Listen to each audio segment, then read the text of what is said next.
So, sa paglatag ng 7 pipe, unahin nyo isa, yung 3 muna, isa, tapos kuhanin mo yung center. Doon mo ilagay yung gitna ng pipe. Tsaka palamanan mo ng tig-2. Kasi 7 yan. So 1, 2, 3 muna ang ilagay mo. Oh, ganon. So gilid, at saka gilid doon, at saka yung gitna, kuhanin mo yung center. Oh. Ayan, ganito. Yan, patakita ni Bordig. Sige, Bordig, tira.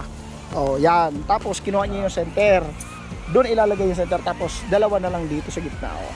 Tapos 2 din doon. Bali 7. Oh, ganyan yung paggawa. Oh, ng pipe. Oh, even distributed. Oh.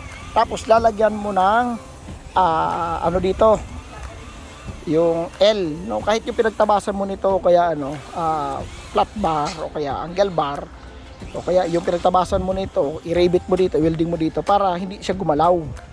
Stopper niya left and right dito tsaka dito. Meron dito kahit hanggang dito lang yan, oh. Oh, hanggang dito lang. Mayroon lang dito yung stopper.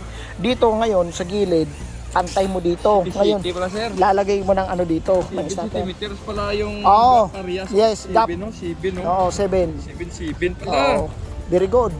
Parang lulusot ito, iside ko to, lulusot yan. Pahiram nitong elbow.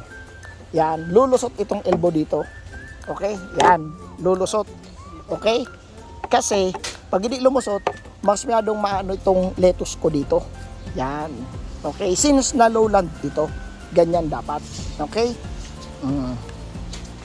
Ganyan ha. Okay. So, dito sa ano natin, 7, ganito na siya. No?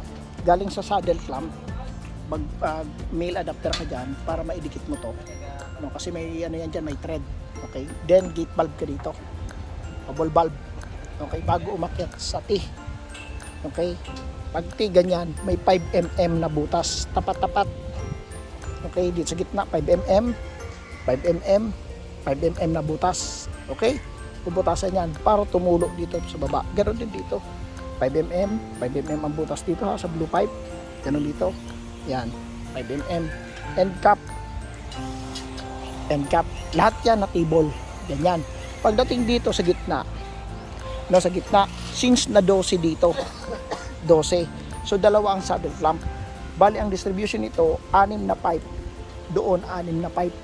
Then, another 12 ka, di ba? Yun. Dito kasi 6 meters lang to. Kaya, 7, 12, 7. Okay, sa'yo, 7, 12, 12, 12, 7. Okay?